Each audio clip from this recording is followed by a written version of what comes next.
ఓం నమో వెంకటేశాయ.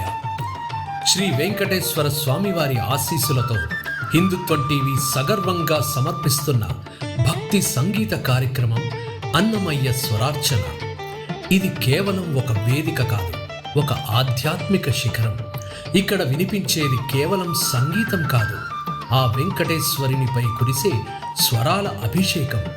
అనుభవజ్ఞులైన దిగ్గజ గాయకుల గళం నుండి రేపటి తరపు చిన్నారుల మధుర స్వరాల వరకు ప్రతి స్వరం ఒక పుష్పమై ఆ శ్రీహరి పాదాల చెంత చేరిన వేళ అన్నమయ్య పదాలలోని అమృతాన్ని రాగ భావయుక్తంగా కురిపిస్తూ సాక్షాత్తు ఇల వైకుంఠంగా మార్చిన అద్భుత క్షణాలు. హృదయాలను హత్తుకునే భావం, తనువును పులకింపజేసే భక్తి. ఇది స్వరాల పూజ, అన్నమయ్య స్వరార్చన. గోవింద నామస్మరణతో తరించడానికి సిద్ధం కండి. ఈ అఖండ భక్తి ప్రవాహాన్ని మీ ముందుకు తెస్తోంది మీ హిందుత్వం టీవీ. తప్పక వీక్షించండి, ఆనందించండి.